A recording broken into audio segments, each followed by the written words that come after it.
एक समय की बात है। एक छोटा सा गांव था जहां के लोग अपने जीवन में खुश थे। गांव में एक किसान था जिसका नाम रमेश था।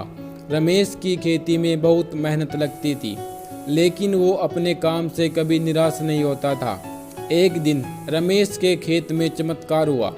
रमेश की खेती में इतने सारे फूल खिल गए जितना कभी वो सपने में भी सोच नहीं सकता था।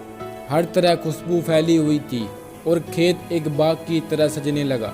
रमेश बहुत खुश था और ये चमत्कार उसकी खेती का सफल होना सबको दिखता था। जैसे ही लोगों ने इस चमत्कार के बारे में सुना, गांव के लोग भी रमेश की खेती देखने के लिए उधर पहुंच गए। सभी लोग हैरान होकर खड़े हो गए, क्योंकि ऐसा फूलों से सजा हुआ खेत उन्हें कभी पहले नहीं देखा था। पर यह चमत्कार कहां से हुआ? इसका राज क्या है? गांव के एक वृद्ध बूढ़े ने एक बूढ़े फकीर से पूछा।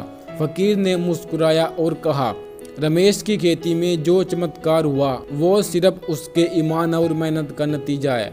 उसने अपनी खेती में कभी बुराई नहीं की, दूसरों का बुरा नहीं सोचा और हमेशा सच्चाई और ईमानदारी से काम किया। इसलिए भगवान ने उसे इतनी खूबसूरत फूलों की खेती दी है। इस कहानी से सभी लोग समझ गए कि सच्चाई, ईमानदारी और मेहनत का कोई मोल नहीं होता, बल्कि ये गुनाहों से बचकर जीना ही असली चमत्कार है।